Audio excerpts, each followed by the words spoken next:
Our guest is Greg Mitchell. He writes the Media Fix blog for TheNation.com. He's author of numerous books. His latest is Atomic Cover-Up, 2 U.S. soldiers, Hiroshima and Nagasaki, and the greatest movie never made.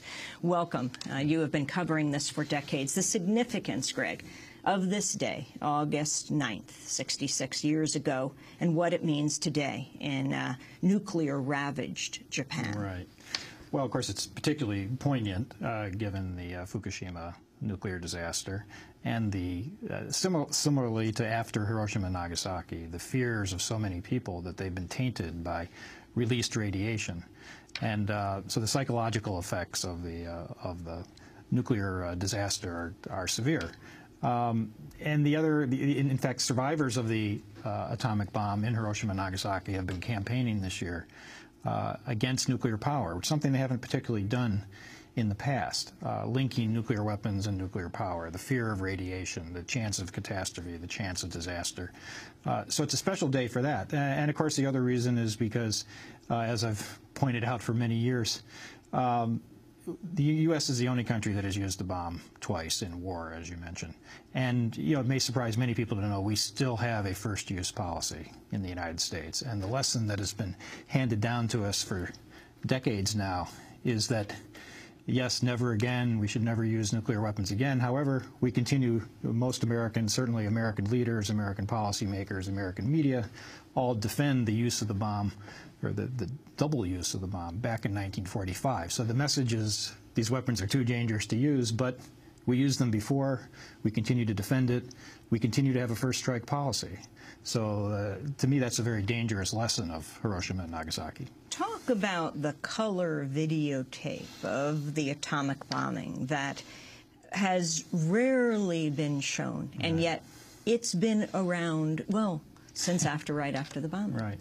Well, that's basically what my new book is about. It's about the suppression of this footage, both the American footage, which was in color and was shot by the U.S. military, and the Japanese footage, which was shot by the Japanese newsreel team and is in black and white. In fact, in your first part of this program, almost all the images that people saw on the screen was black and white footage.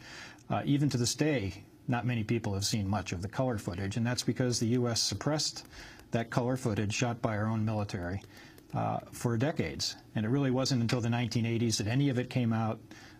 Snippets have been used in film, you know, so we see a little bit more of it now. But in this key moment in our nuclear history, as nuclear power was becoming entrenched, as nuclear arms race continued for decades, Americans were not exposed to the full truth of the bomb. Interestingly, the scientists at Los Alamos who made the bomb, most of them thinking that it would be used, if need be, on Germany, actually were privately shown this video, weren't they? Yeah, and so the video was taken by the Pentagon, and parts of it were made into training films to show, you know, show our policymakers and our military what the bomb could do.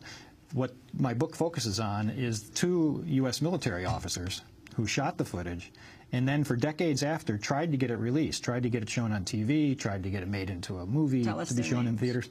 Daniel McGovern and Herbert Susan. And they tried for decades to get it released and shown to a wider public, and it really didn't happen until, you know, just a few years ago.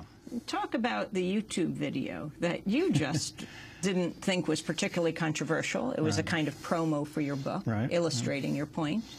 Yeah, well, if people search for it on YouTube under Atomic Cover-Up, they'll find it. It's just a 2-minute video, and it includes some of the suppressed footage. And I think that's why, after I loaded it on YouTube, I got a notice from Google that they were not going to allow any ads for it because it showed, because of the promoted violence, as they said, which was, of course, 180 degrees from what it really did. It's sort of against violence and against war.